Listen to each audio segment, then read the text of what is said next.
The metallic clink of a key in the lock sliced through the silence of the penthouse. A sound so sharp it felt like a blade against Mark's spine. He stood frozen in the darkened foyer, his pulse hammering in his ears, the weight of his briefcase pulling at his arm like an anchor. It was 9:47 p.m., far too early for him to be home from the conference in Chicago. He hadn't told Claire he'd caught an earlier flight. He'd wanted to surprise her. Now the muffled laughter spilling from their bedroom. Her laughter, intertwined with a deeper, unfamiliar voice, twisted his gut into knots. Mark's breath hitched, his mind scrambling to deny what his ears already knew. He set the briefcase down. The soft thud swallowed by the plush carpet. The city skyline glittered through the floor-to-ceiling windows, casting cold, silver light across the marble floor. He moved toward the bedroom, each step deliberate, as if the air itself resisted him. His heart screamed for him to turn back, to pretend he hadn't heard, but his feet carried him forward, drawn to the truth like a moth to a flame. Claire's voice grew clearer, a playful lilt he hadn't heard in months. "You're terrible," she teased, the words dripping with intimacy. A man's low chuckle followed, rich and confident, the kind of sound that belonged to someone who owned every room he entered. Mark's hand hovered over the bedroom door, slightly ajar, a sliver of warm light spilling into the hall. His fingers trembled. He could still walk away. He could pretend this was a dream, a misunderstanding. But the ache in his chest demanded answers. He pushed the door open, just enough to see. Claire sat on the edge of their bed, her silk robe slipping off one shoulder, her auburn hair tumbling in waves. Across from her, lounging in Mark's armchair like he belonged there, was a man in a tailored suit, tie loosened, a glass of Mark's favorite bourbon in his hand. Richard Grayson, Claire's CEO. The man who'd promoted her to senior VP 6 months ago. The man who'd been texting her late at night. "Just about work," she'd said. Mark's throat tightened, his vision tunneling. Claire's laughter stopped abruptly as her eyes met his. Her face drained of color, the glass of wine in her hand trembling. "Mark," she whispered, her voice cracking like thin ice.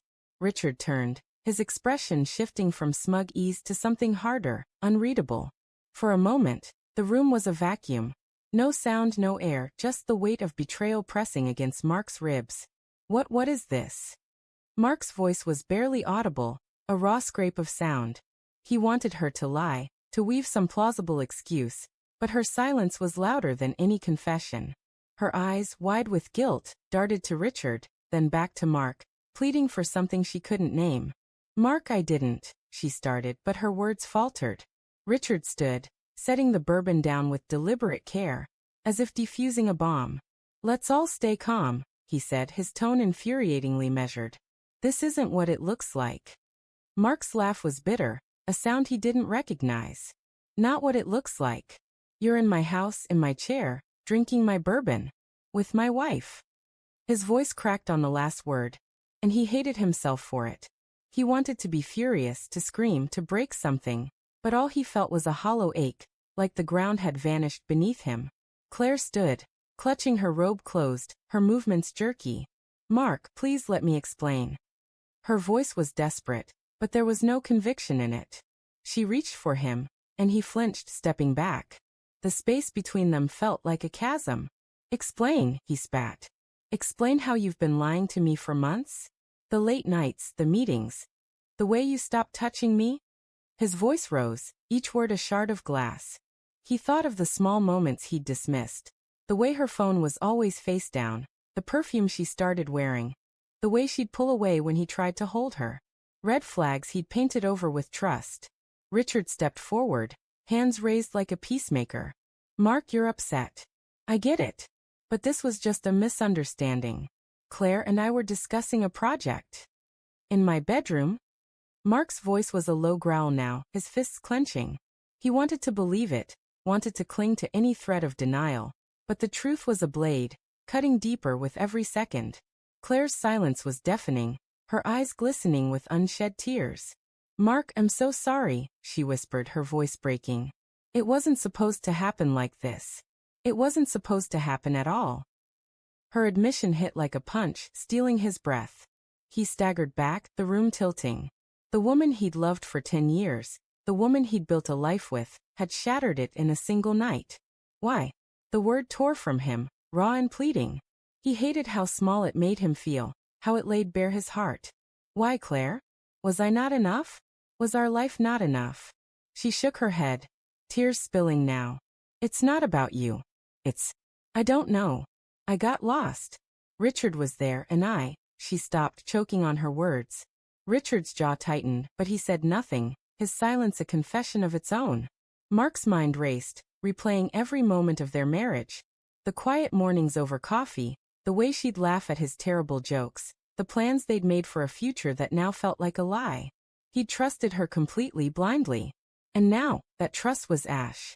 He turned to Richard, his voice steady despite the storm inside him. Get out of my house. Richard nodded, grabbing his jacket. I'm sorry, Mark. Truly. But there was no remorse in his eyes, only calculation. He walked past, leaving a faint whiff of expensive cologne, and the door clicked shut behind him. Claire sank onto the bed, sobbing now, her hands covering her face. I didn't mean to hurt you, she said between gasps. I love you, Mark. I still do. Her words were a knife, twisting deeper. He wanted to hold her, to scream at her, to beg her to take it all back. But he couldn't. Not now. Not ever. Love, he said, his voice cold. You don't destroy someone you love. He turned, walking back to the foyer, his footsteps echoing in the empty space. The city lights blurred through the windows, indifferent to his pain. He picked up his briefcase, the weight grounding him for a moment. Then he stopped, his hand on the door. Mark, please, Claire called from the bedroom, her voice small and broken. Don't go. He didn't turn around. I'm not the one who left, he said, and the door closed behind him with a final, hollow thud. In the elevator, the mirrored walls reflected a man he barely recognized. Eyes hollow, jaw tight, a stranger undone by love. His phone buzzed in his pocket, a text from Claire. I'm so sorry. Please come back. He stared at it, his thumb hovering over the screen. Then with a slow, deliberate motion he powered it off.